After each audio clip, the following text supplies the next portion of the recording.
La semana pasada recorríamos el Camino de Santiago a su paso por la ciudad de Logroño, un reportaje cargado de historia, y esta semana no iba a ser menos. Estamos con nuestro colaborador favorito, Bruno Callejas Calona. ¿Qué tal? ¿Cómo está? Que nos vas a contar todos los detalles y entresijos de la aguja de Palacio. Eso es, pues buenas tardes y bueno, una semana más. Pues sí, hoy vamos a hablar de un elemento icónico, de un elemento único en nuestra ciudad, dado que no encontramos una construcción similar a esta en toda España. Es una construcción que se realizó en el siglo XIII, inspirada en el gótico inglés.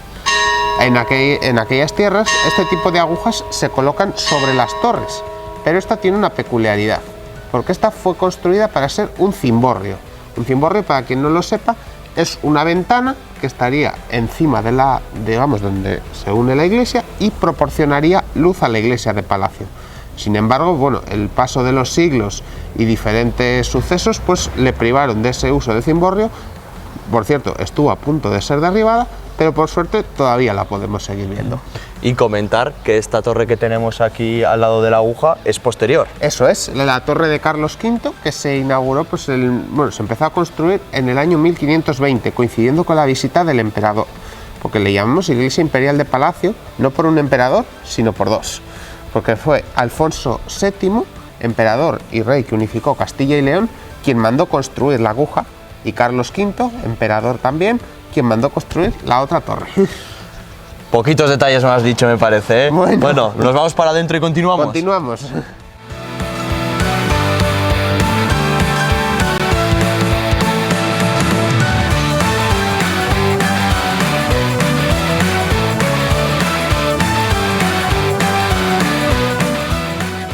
Ahora, Bruno, entramos ya en la iglesia de Palacio, donde vamos a poder ubicar el lugar desde donde se vería, ¿no?, esta aguja. Eso es.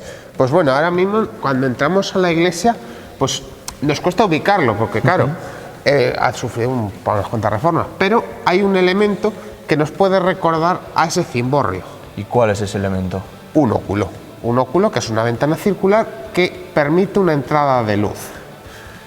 Que bueno, ¿dónde lo tenemos que ubicar? Pues no estaría, porque hemos dicho que esta aguja estaba justo en el cruce de la iglesia, no, ahora mismo está en el centro, porque sufrió una ampliación.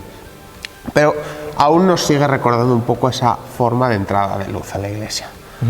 Esta es una iglesia, ¿no?, y un recinto que ha sufrido varios cambios a lo largo de su historia. Bueno, pues unos cuantos, porque bueno, la primera iglesia, la primitiva, no estaría ni aquí, estaba un poquito más allá, en la zona donde hoy está el claustro. Hemos dicho que se llama Imperial Iglesia porque es Alfonso VII, el emperador que unifica Castilla y León, quien se apiada un poco de que esa iglesia está en mal estado y sufraga la construcción de una iglesia nueva.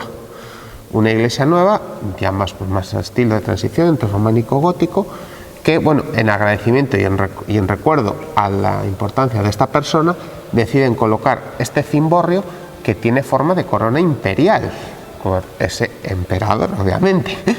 Y bueno, que una iglesia que tuvo esa forma hasta el siglo XVI.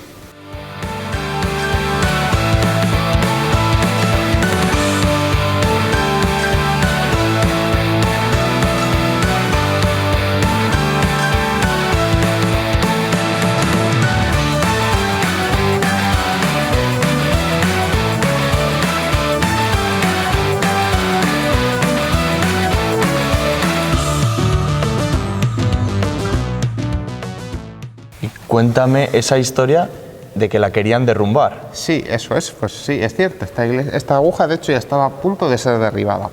¿Por qué? Pues bueno, en el siglo XVI, esta iglesia sufre una reforma, como hemos dicho antes, con la construcción de la torre campanario.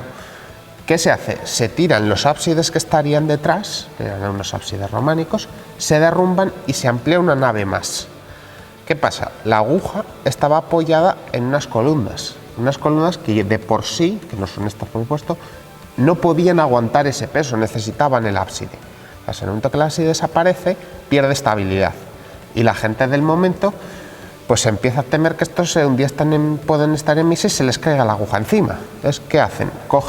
Quitan el culto de la iglesia y se plantean quitarla al momento de derrumbar. Llega una persona, un arquitecto que, bueno, diseña un sistema para poder conservarla. Que costó mucho, ¿no?, encontrar ese diseño. Sí, eso es, porque claro, es una construcción gótica, porque claro, por dentro le subían varios nervios, eso que coincidían en el punto central, bueno, pues, tenía una estructura bastante visible junto con todos los arcos que daban luz. ¿Qué pasa? El tapar eso, pues claro, le quita mucha luz. Pero bueno, pues sí, llegó un arquitecto y ¿qué hizo? Pues planteó una construcción con una cúpula de media naranja, que es lo que estamos viendo, con un óculo para permitir esa entrada de luz, y colocó estos 4 grandes pilares que refuerzan esas columnas góticas de en medio, que tan estilizado y tan del gusto del gótico eran. Lo que hace es colocarlas aquí para poder aguantar todos esos kilos que pesa la aguja. Una vez asentada ahí, cierra directamente con la cúpula y deja ese óculo ahí como reminiscencia. Y concretamente, esa columna de ahí sería el acceso, ¿no?, una escalera de caracol hasta arriba, hasta la aguja. Eso es, pues sí, obviamente, ahora bueno, tiene un acceso diferente, pero sí, hemos de pensar, por tal y como lo estamos viendo desde fuera, habría una subida directamente aquí hasta la zona donde ocuparía el cimborrio, o sea que sería una zona de arcos, donde aún tenemos aquellos nervios originales góticos que luego veremos, y que bueno, esos arcos fueron cegados y se abrieron unas ventanas para dar salubridad, pero que se conservan prácticamente intactos. De ahí tomaremos, después de haber caminado por encima de las bóvedas de la iglesia, tomaremos unos restos de esa escalera de caracol que tú dices y subiremos directamente a la galería de los ventanales, que es la parte más bonita.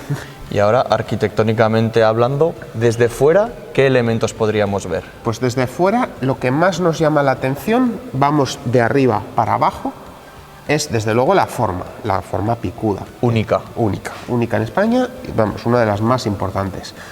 Y luego nos llaman la atención los 8 ventanales con esos dibujos, que hay quien dice, bueno, y parece lógico pensar que fueron el campanario medieval, porque hay restos de las muescas de las campanas, y debajo vemos, si tenemos un poco ahora ya, pues cuesta verlos, pero si afinamos un poco el ojo, vemos los arcos de aquel cimborrio, de aquella entrada de luz, y vemos también los óculos, que esas ventanas que se ponen, que es donde entra la luz por este óculo que tenemos aquí. Perfecto, pues ¿qué te parece si subimos hasta arriba y despedimos desde allí? Pues muy bien. Vamos.